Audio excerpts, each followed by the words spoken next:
321 Central traffic stop. 21. I'll be on East Green, right outside Henry County, 911 dispatch. 321 status. Hello everyone, my name is Yasser Bashir and I'm a commander with the Houston Police Department, currently assigned to Midwest Division. Today we have a very exciting show. We will be talking about our Police Explore program as well as other youth programs we have that the community can benefit from. But first I would like to introduce Officer Melissa Lopez with the Houston Police Department. I just want to say welcome to the show. Thank you, thank you. This is your first time? Yes. Well, thank you for coming in. Thank you for inviting me. First, why don't you go ahead and introduce yourself to the viewers, and then we'll go ahead and progress with with our program. Well, my name is Melissa Lopez. I've been on the department 5.5 years. I'm currently the Community Service Officer for the Midwest Division. I've been doing this for a little over a year. And I organize community events, and I also supervise the Explore program for the Midwest Division. I'm one out of 13 advisors for the City of Houston. Now, Melissa, before we go into talking about our different programs and how we touch the lives of many of our teenagers, but let's watch a quick video, and after that we can continue on with the program.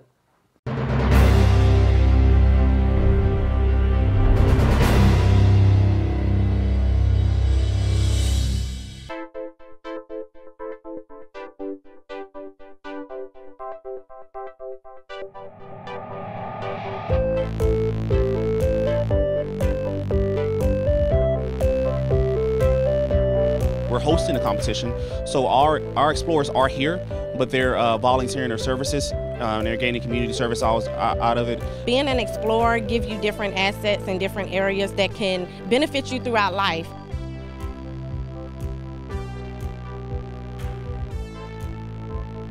It's a year-round program, including the summer. They come out weekly and join us.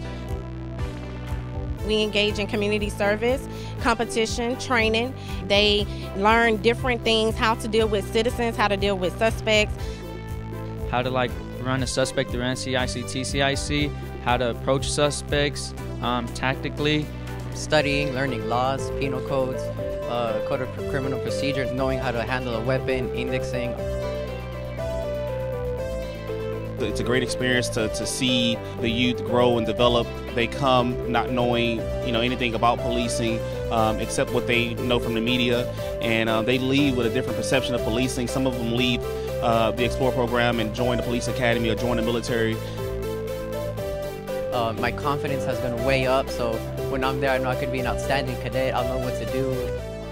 If there's any kids that are interested in law enforcement that are at the age from 14 to 21, they should join the Explorer program.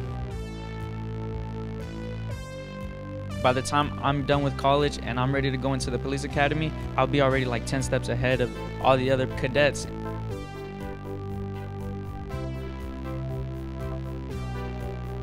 This is the first time we've actually hosted this in 15 years. As long as we're together as an executive team, this will be an annual event, and we're hoping that these kids will grow it every year and it'll be that much bigger next year. In the next 18 months or so, we're going to have a tactical village here that's probably going to be second to none, probably the best one in the country. So next time you come, or when you're in the academy, when you come, because we are hiring. And thanks to those men and women, our frontline officers and supervisors who've been behind this and planned this. But we're so glad that it's here. We're investing in our youth because that's our future for tomorrow. Outstanding. All right. Cheers.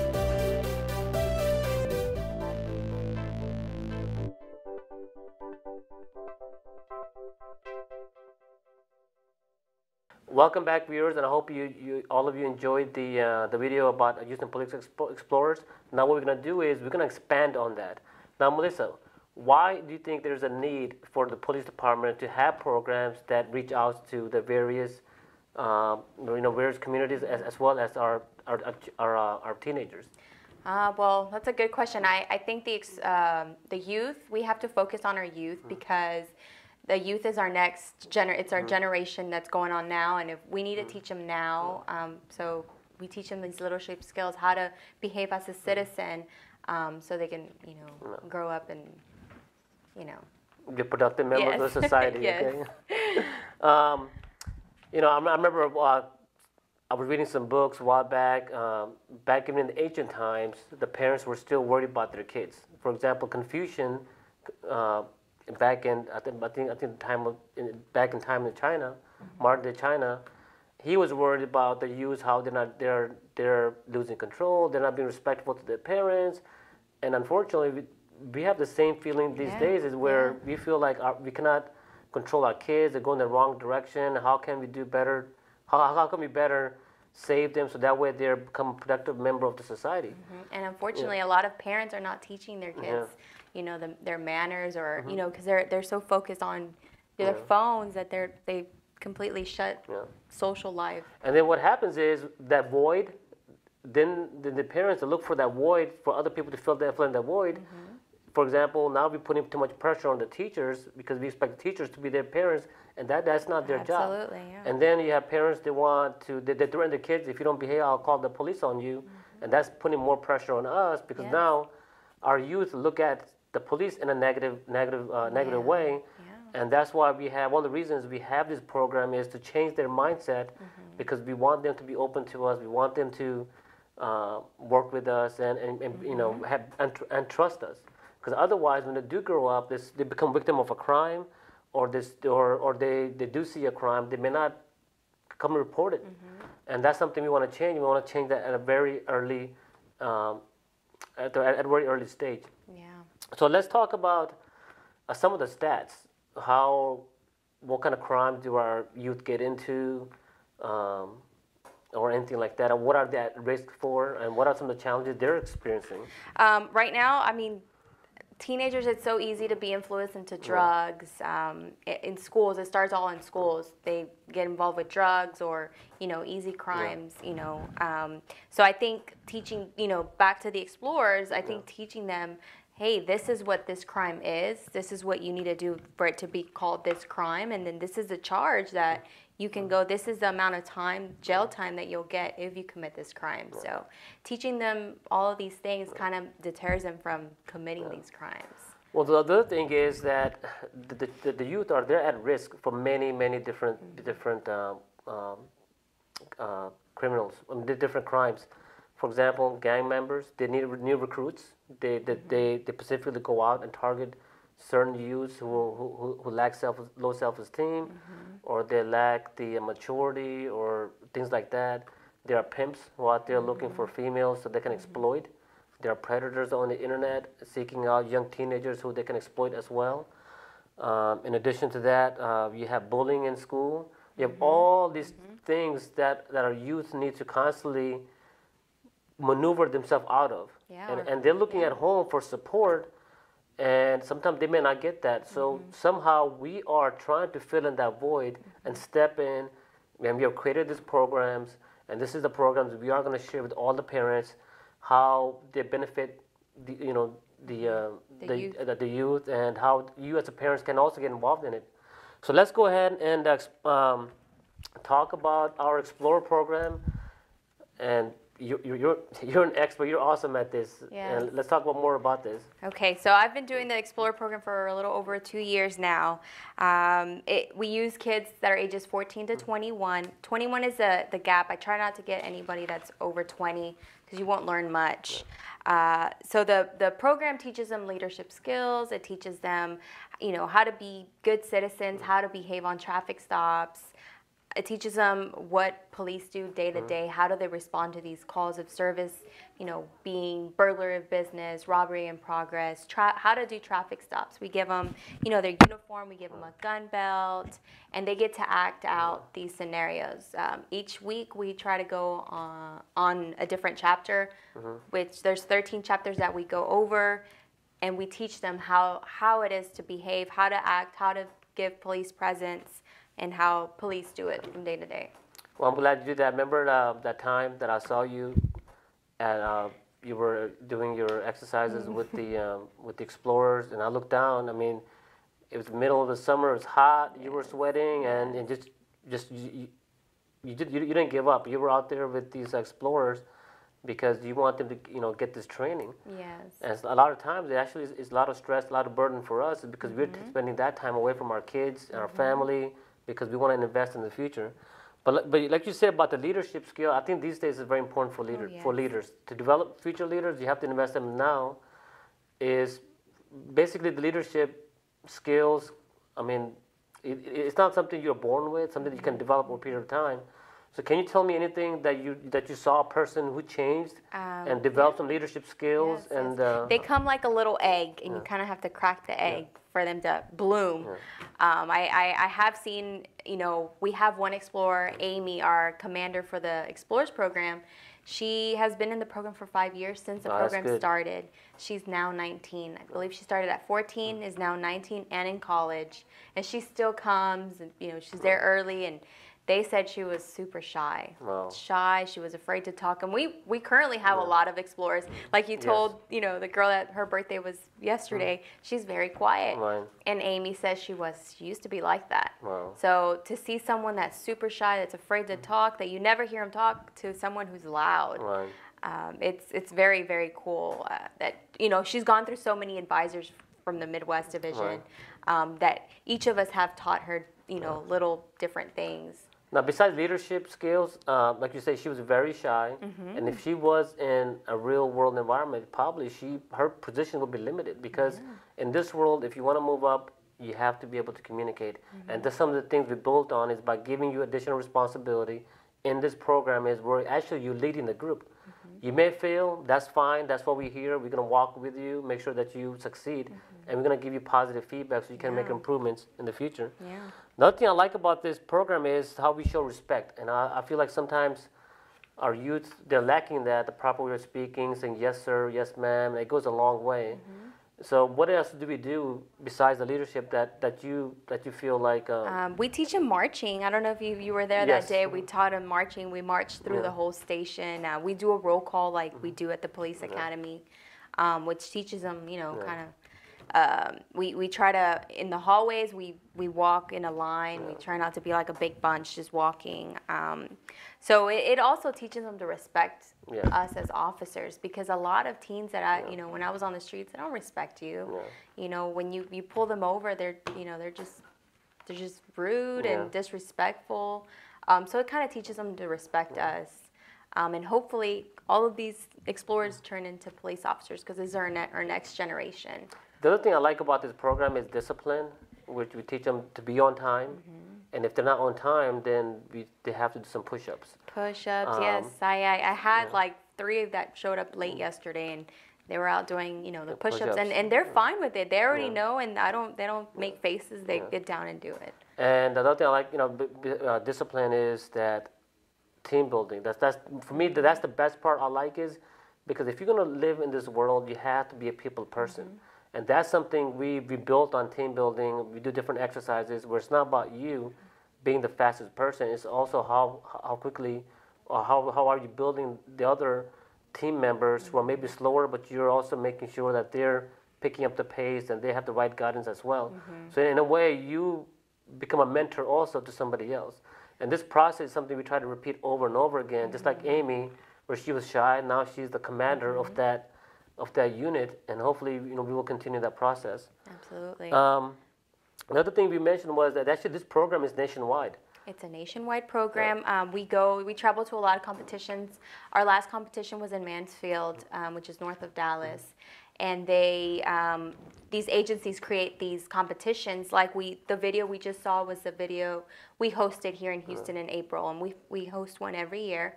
So we go out of town for these competitions, and we compete with explorers all over the state. You remember one time a person from FBI, they reached out to you because they were part of the Explorer program in another state? Yes, and he's actually going to come back. He called me again. He's going to come back. That's good. And we actually talked about taking them to the FBI building to give them a tour. So that's coming up. That's good. Yeah, I'm excited because this program I think is awesome. And when I used to see you outside, with the Explorer by yourself, I was like, you know what, maybe I can do something. And then I start coming and I start enjoying it. I feel that when you become part of that program, yes, you're helping our youth, but then you feel like hey, I'm getting my youth back as well, yes. and I'm pushing myself when I'm running with them. And didn't you say you feel like you're getting stronger? I'm getting stronger. Yes, I feel like they're making me stronger, but they're looking at me as I'm pushing them, but I'm also pushing myself. So we all push each other and lift each other up. Yeah.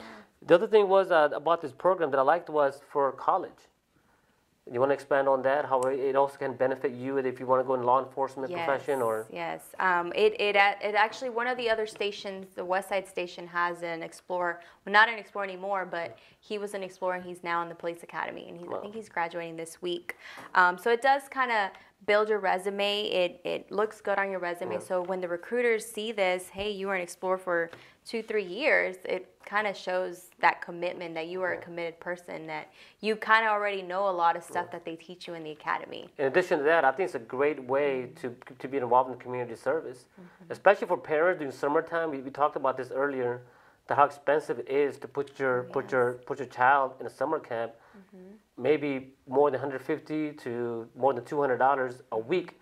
So that can get very expensive. That's why we also have these summer initiatives where we are, getting involved with the kids and doing more with them during the summertime. Yeah, like kickboxing every Thursday. Let's talk about that, the kickboxing. Man, I have yet to experience it. Maybe this week I'll go. No, it's not kickboxing. Actually, it's boxing. Oh, boxing. Okay. Yeah. So what happened was, viewers, is that our local boxing gym, they actually liked what we were doing. They volunteered to train us, our explorers, once a week about boxing techniques, and we were excited. I went there a couple of times, and I would highly recommend it. And it just was the best workout I ever had, and plus it built my confidence when you punch in the bags, learning different jab moves and uppercuts. So it was really good, and it's exciting because the people, they want to invest in our youth. And I'm just glad that we were given the opportunity to do that. And it's something different from the Explorers. It's, it's kind of setting aside different. And it's more fun. Yes, and you're interacting with the other Explorers. So. Well, Melissa, what we're going to do now is take a quick break, and we'll continue on with our different programs. Our viewers will be back after a short moment. 321 Central traffic stop. 21. I'll be on East Green, right outside Henry County, 911 dispatch. 321 status. 321 Central traffic stop. 21. I'll be on East Green, right outside Henry County, 911 dispatch. 321 status. Welcome back, viewers. We will continue on with our program about youth programs. Now, the Explorer programs, that is more of building leadership, where we're developing, teaching you a set of skills.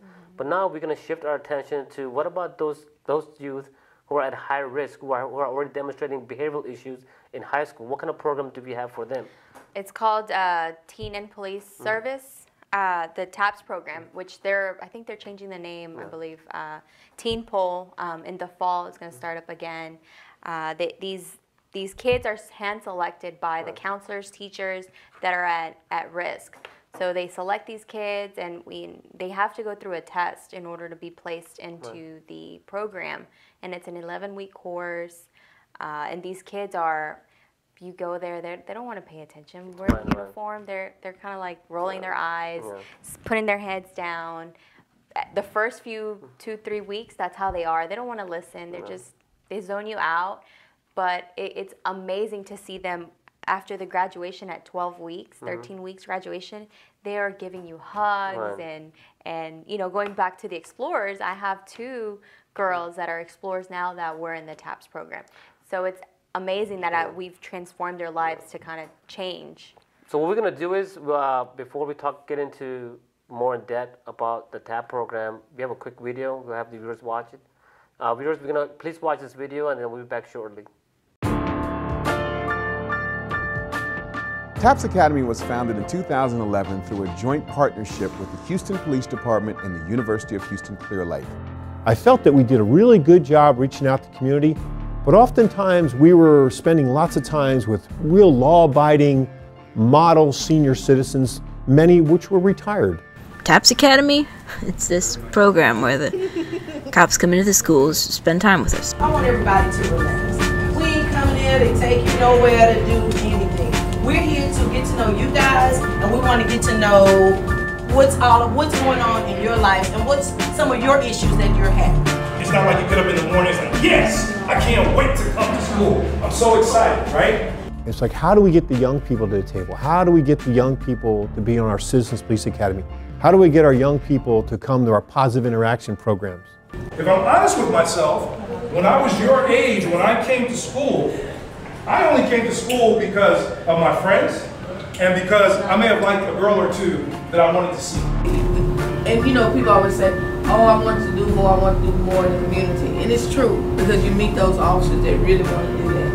And I found that this avenue, I can help teenagers more, youngsters more. I love working with children, as you say, because I taught kindergarten and I coached high school, basketball, volleyball, and lacrosse. Let's admit that the job of policing is very difficult, but also the task of being a youth is very difficult today. They talk a lot, but they listen too, and they stop seeming like a bunch of uniforms. I think they start seeing us more like individuals and less like a group of kids, you know? Have everybody stand up. Let's get active. We go in there, give them an upbeat, interesting program, very short. Then we ask the kids, talk to us. Hi, my name is Mia, and I played volleyball for 4 years at Sterling High School. I'm beautiful. My name is Trevor King. I play basketball for Sterling. My name is Michaela, and I'm in the band. I like sports. I play basketball. Why do you think a third-degree burn doesn't hurt? It's numb. It's numb. It's numb, but why is it numb? Because of the fire. Because of the fire. Be brave, get involved. And if there's a police department watching this video, I want to tell them, spend the money. Spend now. It's prevention. It makes it safer for the teenager, it makes it safer for the officer. It's pretty cool, man. You should come check it out. Stay out of trouble. Today I learned a lot of stuff about from the doctor. Be more smart about this. Visit us at www.tapsacademy.org. Follow us on Facebook. The conversation is extremely important. Welcome back, viewers. We hope you enjoyed that video, brief video about the TAP program. Now, one thing I do know is, actually, did you know the TAP actually started in Houston? Wow. Yes. This program was started by Dr. Penn from University of Houston Clear Lake, and that's where I got my master's degree. And I never got to take his class. I took class from other instructors, but not him. Oh. This program has shown a lot of success. It's not just nationwide, but also is used by other countries as well. So that was something new. I mean, that was something exciting, is that we started this program. The main purpose of the TAP program was for the police to interact with the high-risk students or youth to prevent them from going into the dark side. Let's talk more about the program and how the youth are, they're high school students. Yes. How are they selected? And let's talk more about our program. What does it cover? So this, like, for example, our spring semester, I sat down with the counselor from Wisdom High School, and she was she was very adamant about one girl in particular that was hanging around with the wrong crowd. She was known to be hanging around with gang members, skipping school. She was coming up to school and she was high. So she was like, I really want her to be in the program. And you know, so I helped her select some kids, and they took the test and were in the class. Unfortunately, not all the kids that start the program will finish the program, but at least if we can empower, enrich the lives of few, at least half of that class, you know, that's a huge success. The other thing is, some of these, like as I mentioned earlier, some of these youth, they have very difficult life, and as part of law enforcement officers, I feel like we should touch many people's lives as we possibly can.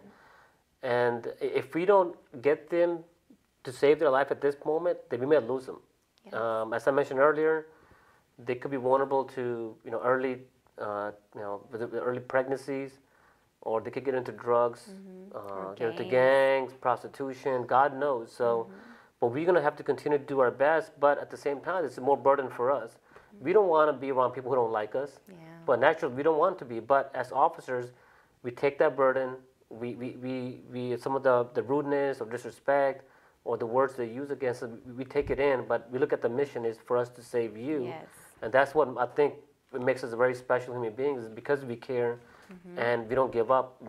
We may have given up on you, but we're gonna do our best not to give up on you, much as we can. Yeah, and it sucks that you're going in there and they're just or they're sleeping, So what we did this last semester is we would bring candy. So whoever would volunteer to talk or answer a question, they would do it because they wanted the candy or the chips or whatever we brought, they wanted it. So we would bring donuts. So it's called positive reinforcement. Absolutely, and it works because it got them engaged. So in this program, you also talk about team building. What are some of the exercises that you have used so where they can work together rather than work as individuals? Okay, one that always stands out is we asked them to say about some time that a time that in their lives that they were scared of a situation, because all these kids are kind of hanging around the wrong crowds. A lot of them were already gang members, so we would isolate them, so they didn't know they were in a class with police officers. Right. So they were able to kind of open up and tell a story. So they kind of were sharing stories amongst, we kind of sat in the table and everyone got to share their stories. So it's kind of good that they kind of got to know each other and they actually got to know each other as, outside of the classroom. They became friends. Another topic you guys talk about is drugs and alcohol, and as many of you may know, is that it's a very high percentage that the youth actually experiment with drugs and alcohol at a very early age, which is not healthy for them because their brain is still developing, and they can they can get addicted or get exposed to other type of drugs. Yeah. So what do you talk about about drugs in that? I don't think there's a chart that they use now. Not a chart. It's kind of it shows you what the drug is, and I'm not sure if they use it this last semester, but I want to use it for the future. It kind of shows you the drugs, and I would like to create a PowerPoint to see, hey, if you do heroin, this is what you're going to look like in 10 years, 20 years. Just that character from Lord of the Rings, that's what heroin addicts look I like. haven't seen Lord of the Rings. I used to be a drug recognition expert, and so I have done test on over hundreds of individuals. But don't you ever notice, like the people who do drugs, some type of drugs, they start to look the same? So heroin the reason, addicts. Yeah, the heroin, why? Because what happens is, when you use certain type of drugs in your system, for example, heroin, it's a painkiller.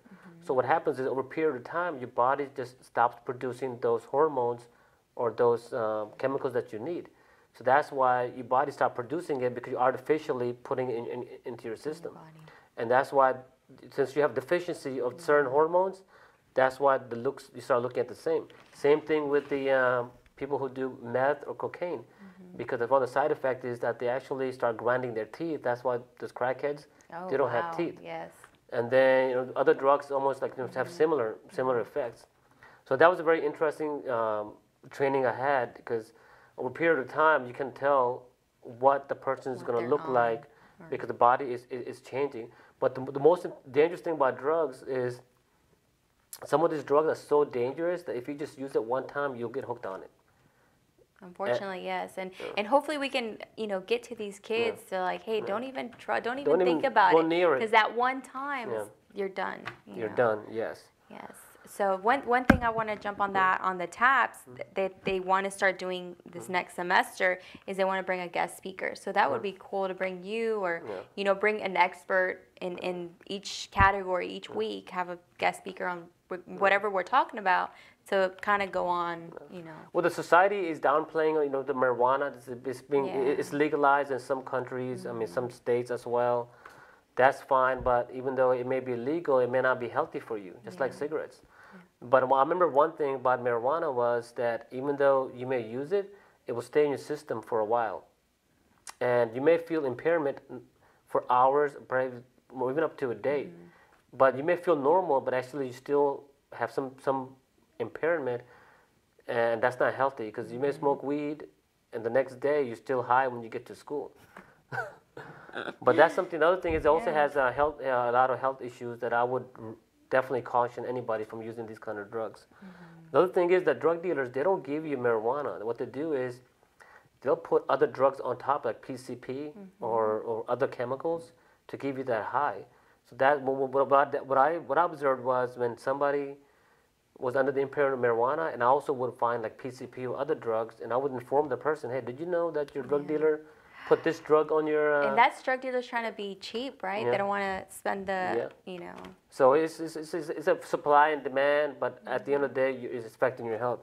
So let's change the topic. Let's talk about bullying. We see this cyberbullying, we hear about cyberbullying, bullying in classroom. There has been incidents where individuals have committed suicide because they were bullied. Now, do you have anything that you guys talk about in that class about bullying? No, other than, you know, what happens or how to avoid it, you know, and it also goes back to the leadership skills, trying to build them up. So, you know, be strong, don't worry about what you hear, because it can really affect, you know, my daughter, when she was like in the 6th grade, we went through the whole bullying process, and I felt helpless, but all I could do is, hey, build yourself up, you know, don't worry what they say. So yeah, that's on bullying. So before this became national attention, because it got national news, was because it was handled more by the educational system. Is where they made notifications to the parents, but now actually it has become a criminal matter. Bullying is a form of harassment. So what's considered bullying is if someone, cyberbullying is when someone either spreading rumors or gossips makes it difficult for you to get a proper education, or they build fake names on social media, pretend that they're you and spreading, you know, whatever to cause a harm to you. Well, that's considered cyberbullying. But now, the school, they have to create policies where students can remain anonymous and let the administration know that this person is bullying this other person, and the school has to take some form of action where they have to bring the attention to the parents as well as the person who's committing, you know, spreading rumors or bullying other students. So I think we are doing a better job, but nonetheless, it goes back to the student is got to have the confidence to fight back, to make the right decision, not take it personal, which is very difficult to do at that age. Kind of block it out of their mind. That's where we come in and try to build their confidence, self-esteem, and we teach them boxing. And we make sure they stay fit and they stay healthy, so that way they have the confidence to go out there and stand up. Themselves. Yes. Sometimes it's not the bullying, it's just the environment, how to go through it. So I'm glad that you are part of the program. Is there anything else you want to say about the program? Any success stories? Success stories, I want to say I spoke about those 2 explorers that were in the TAPS program, and they're now explorers in my program. So I've changed their lives around. They've kind of, from that wrong path they were going, I was able to change that path. That's good. And motivate them. Yes, and they're there every Monday for my program. So that's good. I'm really excited to hear that. So what we're going to do is we're going to take a quick break, and after the break we will continue on with our presentation. 321 Central traffic stop. 21. I'll be on East Green, right outside Henry County, 911 dispatch. 321 status. 321 Central traffic stop. 21. I'll be on East Green, right outside Henry County, 911 dispatch. 321 status. All right, welcome back, viewers, and we will continue with our program about our youth. So we talked about the Explorers, which is mainly concerns how to build leadership skills, team building, and where our youth can learn about how to be police officer, searching, seizure, traffic stop, etc. Then we talked about our TAP program, which is for at-risk teenagers. Those are teenagers who are vulnerable, I guess, that has behavioral issues, could be prone to violence, and they're selected by the teachers. And I really have a lot of compassion for those type of students. We want to save them before these drug dealers, gang members, they pick them up, and then they go on the wrong path, end up in jail, or end up dying. Lastly, this is the one I want to talk about, GPAL. Okay, this is a lot of fun, but before we do that, we're going to take a quick break, and we'll have the viewers watch this video, and then we'll continue with the show.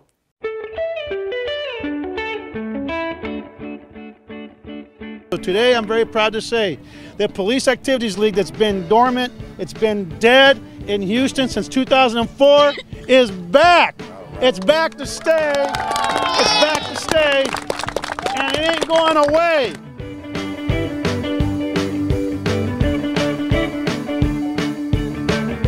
You can't bring crime reduction from outside. You have to create it by having community relationship.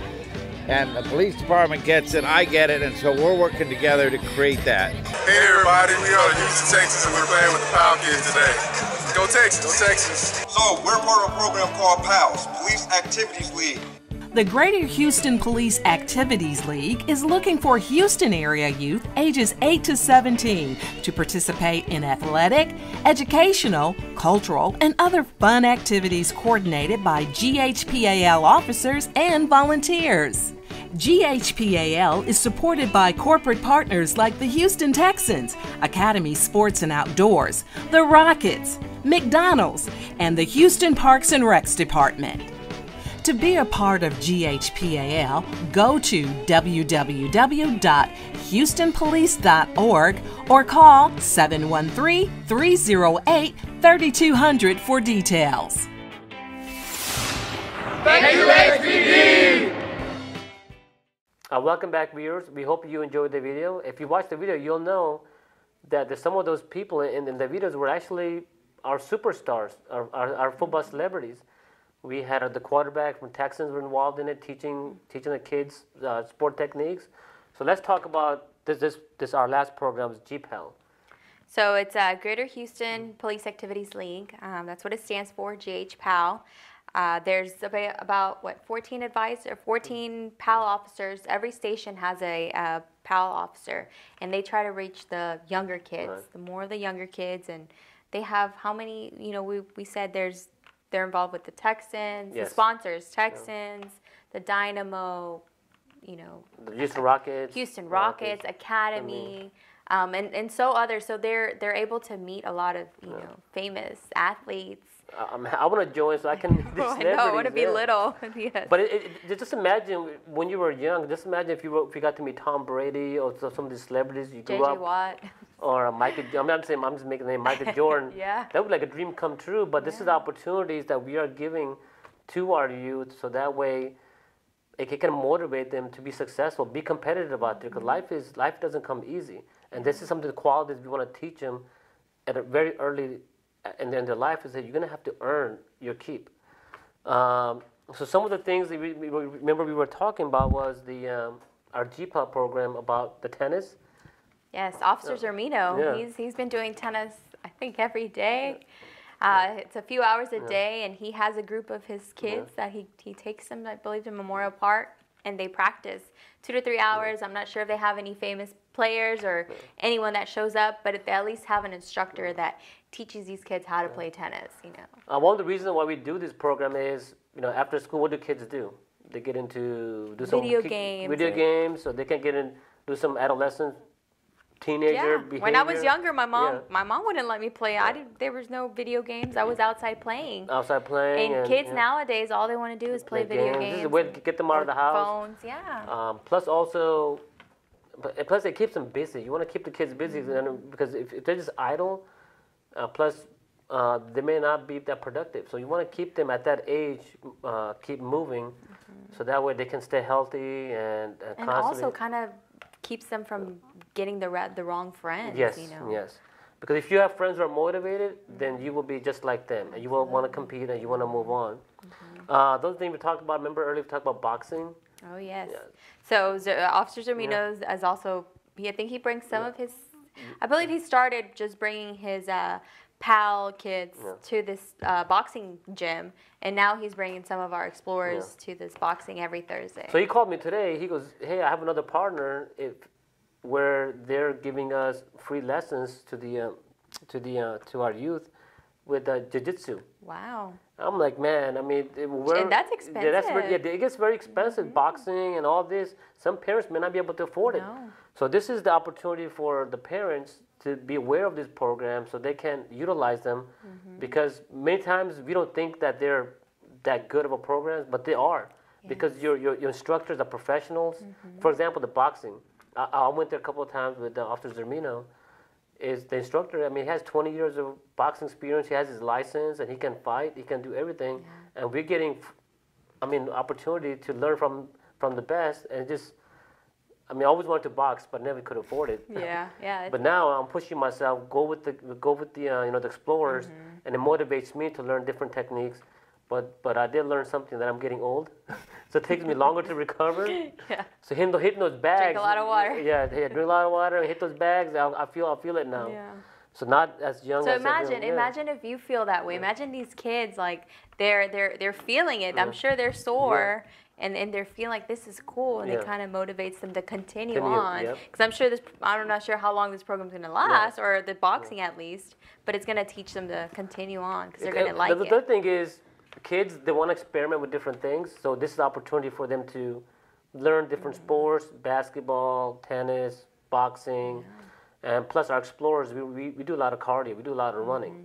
I remember yesterday I ran, I couldn't get up in the morning. I was so sore because you want to push yourself, and that's what we're doing, is you're pushing them to their potential. If they're idle, I mean, they're not utilizing themselves the most efficient way. And so, not just for Midwest, I think other stations, the PAL officers do all other sports.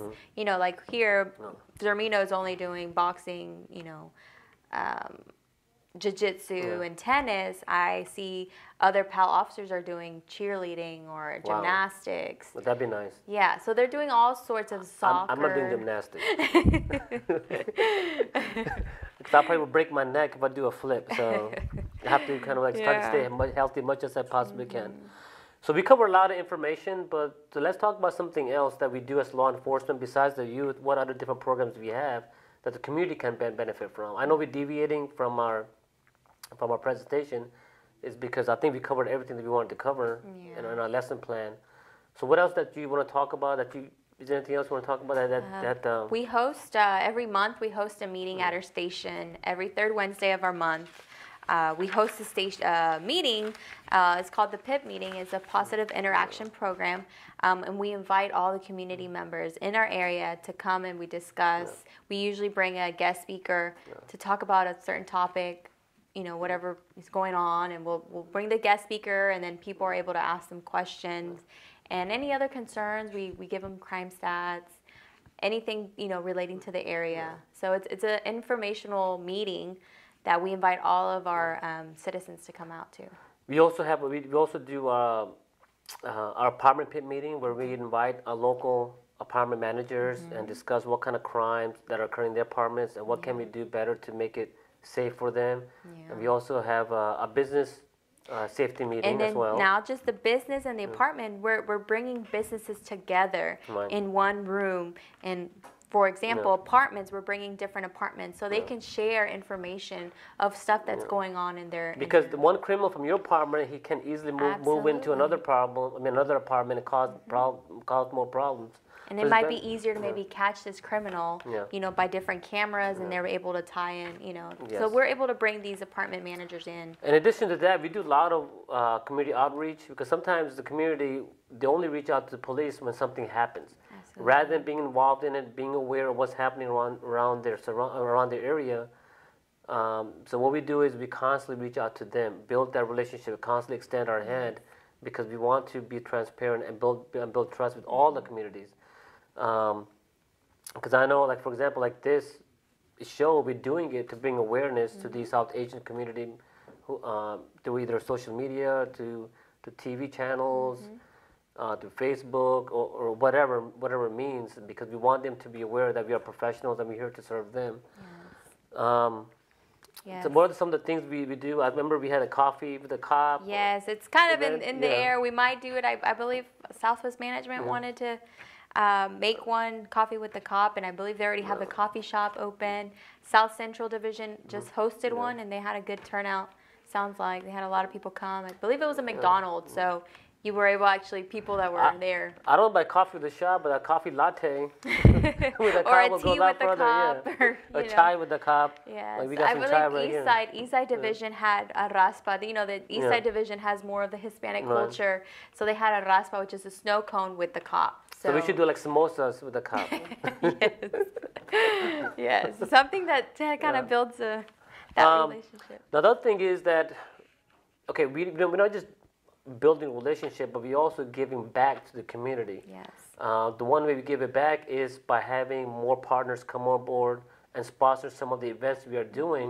By becoming a sponsor, you actually become part of, I guess, part of the community and helping the people who needs help. Mm-hmm. For example, last year was the first time doing the Back to School Bash. Yes. And we don't know how it was going to go, but you did a phenomenal job. It was a lot of fun, but a lot of work, but we made it work. We made it work, and I'm in the works of planning this next one, which is a month away from tomorrow, where it's going to be our Back to School Bash. And for example, last year we gave over 400 backpacks. Wow. So this year I've already secured 400 backpacks already and a bunch of school supplies. We're going to have our mounted patrol out there. Our hostage. Mounted patrol, the horses. The horses, yes. And then the hostage negotiation team is going to come with their helmet. Wow. K9, the Camaro, the HPD Camaro is coming out. And let's see, the big helicopter, we're going to bring it. Good. And we're going to be giving out school supplies, backpacks, food. There's going to be a DJ, face painting. There's so much to do to bring the community together. And a lot of photo opportunities, too. That's good. Yeah, I was there last year. It was a lot of fun, so I'll be there this year again. Yes. And it's going to be better this year. And we also had another event we planned out during the holidays, and that was the Blue Santa. I thought it was the greatest success because we got to see all those kids get some toys, because some of these kids, I mean, they don't get toys parents or throughout maybe the whole parents year. can't afford to buy for 2 or 3 kids. So just to see them be so happy about a fidget spinner, you know, the little things, they were so happy. Sometimes we take it for granted that, you know, we've been just blessed, whatever you want, you can just go and get it. Unfortunately, large proportion of the population in the world, they don't have that luxury. So that's something we do is give back to the community during the holiday season, because that's a time of giving, not taking. And I'm glad you did that. I thought it was a great success. It was. And they would have, you know, we had little necklaces that they made, and then Blue Santa showed up. So a lot of kids have never seen Santa. So the last thing I want to talk about is the officer appreciation dinner that last year the every community held an officer appreciation dinner for the Houston Police Department, for Chief Acevedo and all the officers. So we're planning that event again. And I thought it was a great event where the community all came together and supported their officers, regardless, you know, what nationality or what religion they were. But it was really nice to see that the community stepped up and recognized the department for such a great job. That was very nice. That we were doing, and really it motivates us when we get feedback like that we're doing a great job. That we're appreciated. And we're gonna keep on doing it. And what else can we do it this year? So I'm really looking forward to that. Is there anything else we got planned in the future? Wish list? A trunk or treat for Halloween. That'd be nice. Halloween time. Last year we got rained on, so we weren't able to do the event. But we did. We were planning on decorating the trunks of cars, and so one person be at each trunk, and that way the kids can come trick or treat in a safe environment at the police station instead of being, you know, on the streets. You know, it's kind of dangerous out there. All right, Melissa, we're almost out of time. So I'm just going to make a few last comments, and I'll give you an opportunity to say some few words. Viewers, my message to you will be, please be involved with your youth. Doesn't matter if your kids or your nephew, nieces. Be involved, be aware of them, and keep them busy. And if you have any questions, please do not hesitate to come and contact the police. We'd be more than happy to help.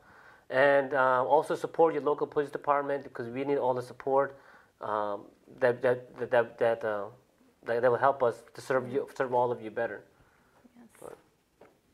Want to say anything? Oh. Go ahead. So, if any of your kids are interested in the Explore program, even if you don't live in the Midwest Division area, almost every station, the Houston Police Department has an Explore post. So you can go to any police station to ask for information on the Explore post. We meet every Monday from 6 to 8 p.m. Every Monday, that's all year long, even in the summers. So you just go to a police station and ask when their explorers meet, because they do meet on different days. This concludes this week's episode. Please tune in again and continue to give us your feedback, how we are doing, because it encourages us to even do a better job and create different topics where we can educate you. And be safe out there. 321 Central traffic stop. 21. I'll be on East Green, right outside Henry County, 911 dispatch. 321 status.